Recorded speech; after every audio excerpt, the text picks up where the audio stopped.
Ah yes, Among Us. The one of the most popular games right now.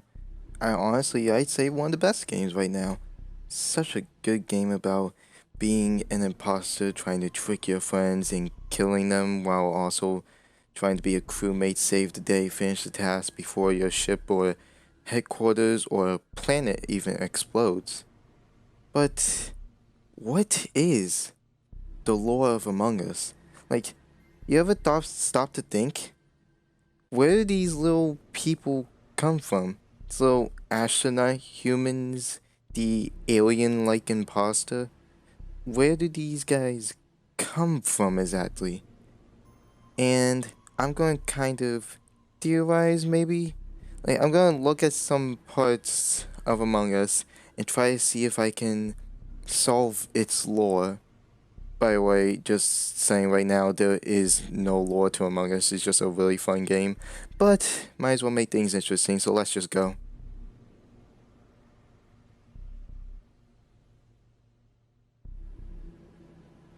So, the first map we have is the Skeld. The Skeld is one of the is like the map featured in the game the most. People always play it. It's in the it's like, in the titles, in the thumbnails, all that whatnot. The Skeld is a spaceship that the astronauts, the crewmates, basically are in. We don't know where they're going on the spaceship. We don't know even how they got there. But they're on a spaceship and flying through space. So, real quickly, let me touch up on who the crewmates and the imposters are. So, this is gonna take like a couple seconds. But the crewmates are, well, astronauts. We don't know if they're even human because on their bios it usually says they're like 6 and 96 pounds or something like that. So we know for a fact, like, if they're humans, they're like child-sized humans. But the thing is, they also have no arms, but can magically grow hands at will. But yeah, so we don't know what they are exactly, but we can say that they're sort of human-like because they need air to breathe. If something explodes, they obviously die. They can easily have their neck snapped like a regular human should. That a gun can kill them instantly. A tentacle through their helmet can as well, and all those other meme-worthy deaths that people make on YouTube. So yeah, the imposters, however, may have more supernatural origins than we might think. You see, the imposters, people may think that they're just regular astronauts trying to kill others, but then if you go into one of their kill animations, it appears that they just grow a spike out of nowhere and stab the crewmate with it. They just have opened their stomach or mouth, we don't know what that is, but around that area, they open it up and stab the crewmate with it. So we know for a fact these guys aren't human. In fact, technically, if you're the imposter and you kill somebody, you just instantly snap their necks. Doesn't matter what you do, you just feast on them. By the way, real quick, they only have one bone in them. I don't know if they actually are human. Maybe they're the ancestors of the Fall Guys. I don't know, but yeah. So the imposters are most likely an alien creature hiding out amongst the crewmates. That's what we can mostly get off of during this whole thing. So, let me continue back on the Skeld. The Skeld is the first map in the game.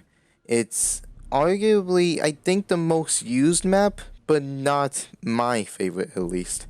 I'll get to my favorite later, but the Skeld has some unique stuff that could lead us into knowing some lore. We know for a fact that the Skeld is a big spaceship because in the cover for the game, you can see it, it's like humongous, and even when you're selecting the maps, it's also huge.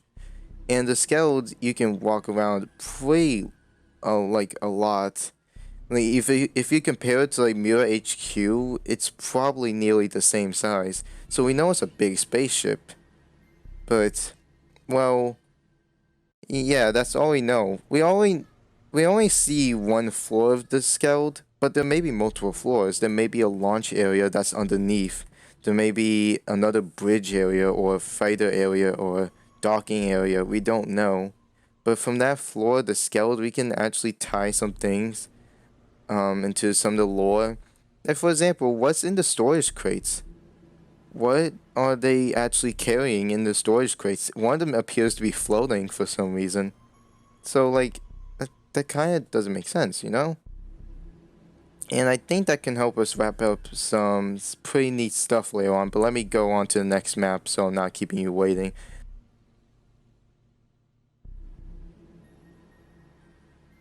The next map is Mira HQ, and by the name and the looks of the place itself, along with how the trailer showed it, it seems to be the base for these astronauts. Like, after their mission, they go to the Mira HQ to bring their stuff back, and it's pretty obvious too. For example, they get into a launch pad, go over to Mira HQ, land there, and just drop off all their stuff. Drop off all the data. They go ahead, put the rocks in the right area, and you can see like they actually mined some of this stuff because they're like putting crystals back together, which means that they just got this stuff and are now trying to store them. So this could mean that they just got back from a mission, and that's what they're doing. They set up all this stuff. They try and make sure that the HQ is back in tip-top shape before they leave. But, you know, obviously there's an imposter there trying to murder all of them again. And other than that, I don't have much to say for Mira HQ. But it does have some unique stuff that could lead into something later on for the lore. And in a couple seconds, I'll get to that. But now let's move on to the next map.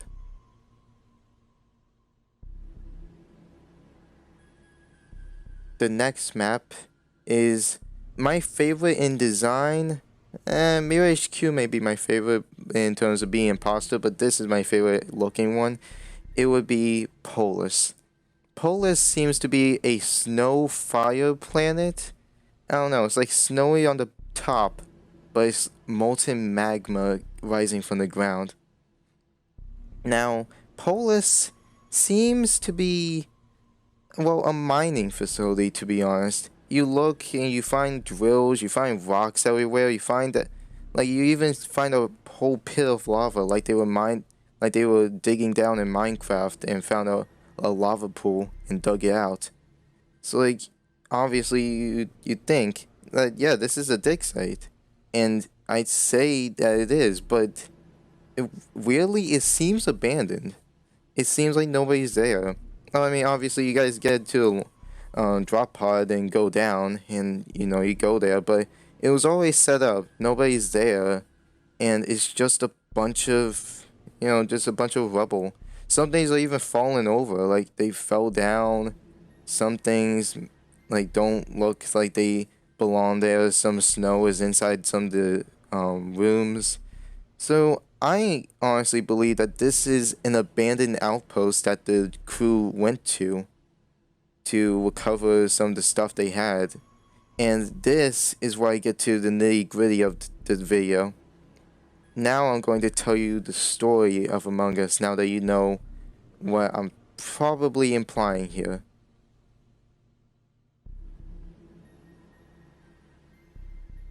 So the story starts out on Mira HQ. Mira HQ is the base for these little astronaut people that may be human, may be the ancestors of the Fall Guys characters, we don't know. But they start out on Mira HQ, they get an alert saying that something happened on their mining facility on Polis. So the crew sets out. They get into a launch pad and dock up with their ship, known as the Skeld. So the Skeld heads out, gets to Polis, and they get into the dropship and go down, all the way down to Polis. But unbeknownst to them, the reason it was abandoned was because of the imposters. The imposters were most likely some type of slime, alien that snuck onto the ship, or snuck on to like the mining outpost, and, well, killed all of them. It killed all of them, leaving it abandoned, hid the bodies, and now the new crewmates who landed there are trying to finish the research, trying to get all this material out. But most likely, an imposter, well, disguised as one of them. And I want to say here that maybe each one takes place in a different time. For example, Polis is the first event, and what if there's two different diverging paths? Maybe one path, the imposter does kill somebody, hides among them, and the crewmates have to find out who it is. But in another one, the imposter just keeps on disguising himself. And then we go back to the Skeld, in which, again, it's two different paths. The imposter either reveals himself or doesn't and waits. And then we go all the way back to Mira HQ, where, again, I told you about the supplies on the Skeld and Mira HQ. There's a reason for that, because it's the supplies that was left behind on Polis. They brung it back because that's their mining operation. So now they're on Mira HQ and unloading all the supplies. And now maybe the imposter decides now to reveal himself. Probably, I don't know. But yeah, the imposter starts trying to kill people one by one. Maybe each time, maybe there's like 3 imposters, but each time there's only one that actually appears each occurrence. Instead of like 2 or 3, there's only one time. So they go to Mira HQ, unload all their stuff, and it's either 2 things. The imposter wins by killing them all in Mira HQ and ruining their HQ up, or the crewmates win and jet the imposter down to the planet below. And that may be the story of Among Us. It is complicated. I did not know how to really do this well, but basically what I'm trying to get at is the crewmates started out on Mira HQ, went to the Skeld, went to Polis, then got all their stuff, went back to the Skeld, which then they went to Mira HQ again. And that's pretty much it. Just wanted to do this video because I enjoy Among Us so much, and I was thinking about this for some reason. I don't know why. But yeah, till next time.